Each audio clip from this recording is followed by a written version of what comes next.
Good morning friends. स्वागत है आप सभी का अपने यूट्यूब चैनल गौरव टेक इन्फो में।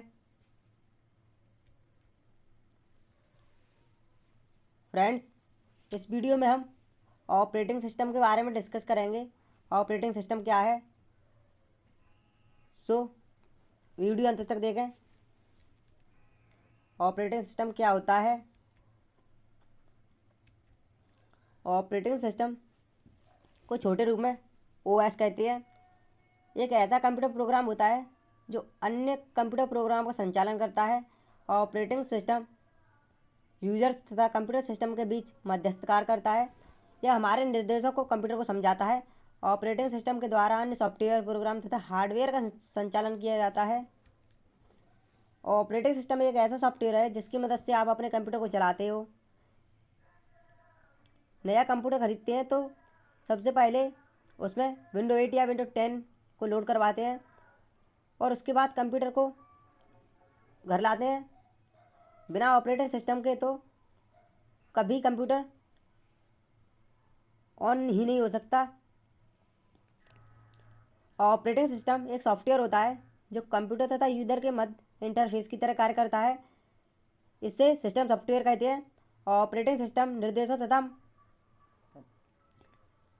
का समूह होता है जो किसी स्टोरेज डिवाइस में स्टोर रहता है तथा यह प्रोग्राम का समूह होता है जो कंप्यूटर को रिसोर्सेज तथा ऑपरेशंस को मैनेज करता है। ऑपरेटिंग सिस्टम कंप्यूटर में लोड होने वाला वह प्रोग्राम होता है इसे प्रोग्राम्स ऑफ प्रोग्राम्स भी कहते हैं। ऑपरेटिंग सिस्टम के विभिन्न प्रकार। There are many types of operating system. First, multi user operating system. Second, single user operating system. Third, multitasking operating system. Fourth, multi processing operating system. Fifth, multi threading operating system. Six, real time operating system. First, multi user operating system. Multi user operating system वह operating system होता है जिसमें एक समय में बहुत सारे user computer system को एक्सेस कर सकते हैं। तो मल्टी यूजर में ऑपरेटिंग सिस्टम में एक समय में बहुत सारे यूजर कंप्यूटर सिस्टम को एक्सेस कर सकते हैं। यह कंप्यूटर की सभी गतिविधियों का संचालन तथा नियंत्रण यूजर द्वारा इनपुट किए गए डाटा एवं रिजल्ट को एक डिवाइस से दूसरे डिवाइस में ट्रांसफर करता है। अर्थात दो या दो से अधिक प्रोग्राम का एक ही समय में कंप्यूटर के द्वारा एग्जीक्यूट होना मल्टी प्रोसेसिंग कहलाता है। Second, single user operating system. Single user operating system में एक समय में सिर्फ एक ही उपयोगकर्ता कार्य करने देता है। इस ऑपरेटिंग सिस्टम पर एक समय में कई उपयोगकर्ता कार्य नहीं कर सकते। सिंगल यूजर ऑपरेटिंग सिस्टम वह सिस्टम है जिसमें केवल एक प्रोग्राम एक ही समय में एग्जीक्यूट होता है। अधिकांश computer single work operating system का यूज किया जाता है। इन ऑपरेटिंग सिस्टम में केवल एक प्रॉब्लम है कि इनमें एक प्रोग्राम एक लाइन में अरेंज रहती है। Third, multitasking operating system. Multitasking operating system वह ऑपरेटिंग सिस्टम है जिसमें एक समय में बहुत सारे कार्य किए जाते हैं। माइक्रोसॉफ्ट का विंडोज, एप्पल का मैक ओएस इसके उदाहरण है। जैसे विंडोज में हम एक ही समय में गाने भी सुन सकते हैं, नोटपैड में कुछ लिख सकते हैं and other media software use कर सकते हैं और इंटरनेट गाने भी डाउनलोड कर सकते हैं। ये सभी कार्य हम एक ही समय में करते हैं। कंप्यूटर में एक निश्चित समय अवधि में कई कार्यों को एक साथ क्रियान्वित करते हुए पूरा करने की अवधारणा को मल्टीटास्किंग कहते हैं।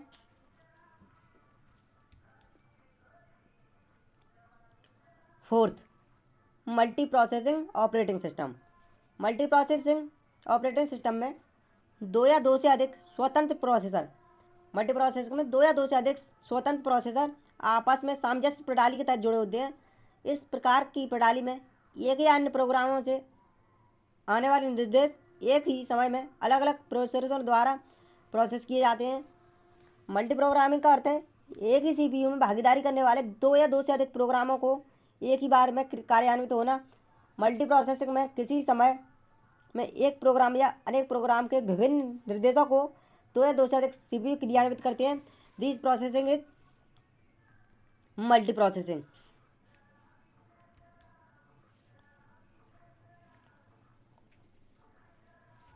मल्टी थ्रेडिंग ऑपरेटिंग सिस्टम, इस ऑपरेटिंग सिस्टम में मल्टी थ्रेडिंग एक एग्जीक्यूटिव मॉडल है तो एक प्रोसेस को एक से ज़्यादा कोर सेगमेंट थ्रेड्स को और प्रोसेस के साथ रन होने की सुविधा प्रदान करता है।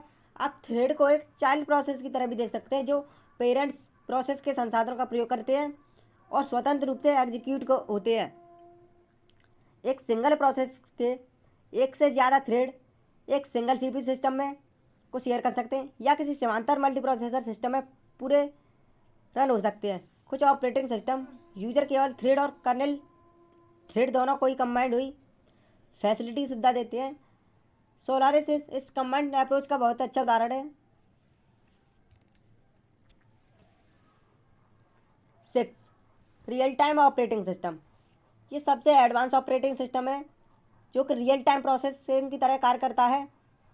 इसका मीन्स है missile, railway ticket booking, satellite, छोटे वक्त इन सब में अगर 1 सेकंड की भी देरी होती है तो इस ऑपरेटिंग सिस्टम बिल्कुल भी आइडियल नहीं रहता।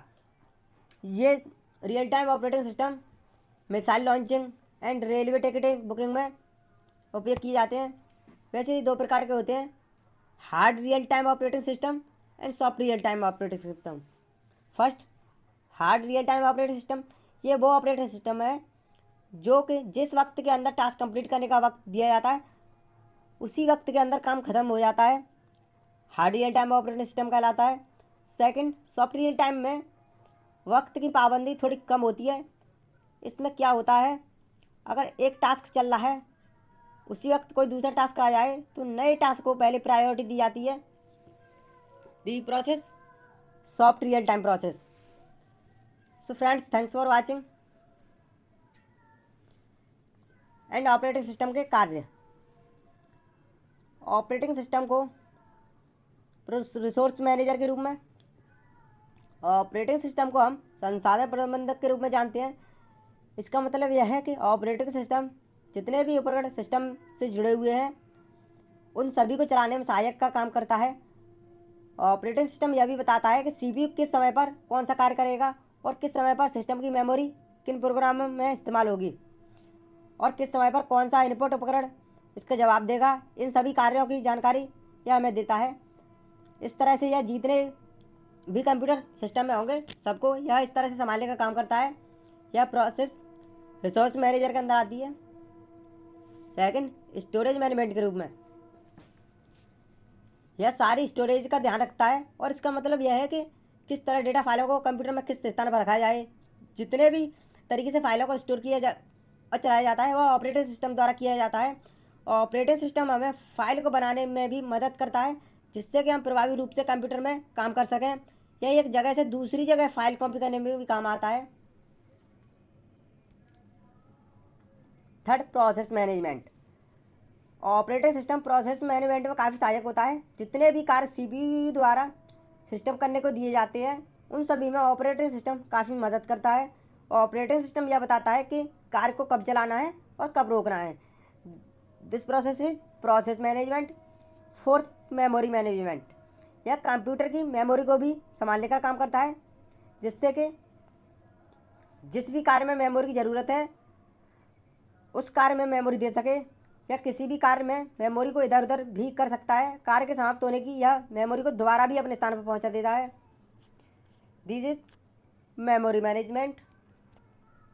So friends, thanks for watching and if you are coming on my channel first time so please subscribe my channel and follow on Facebook page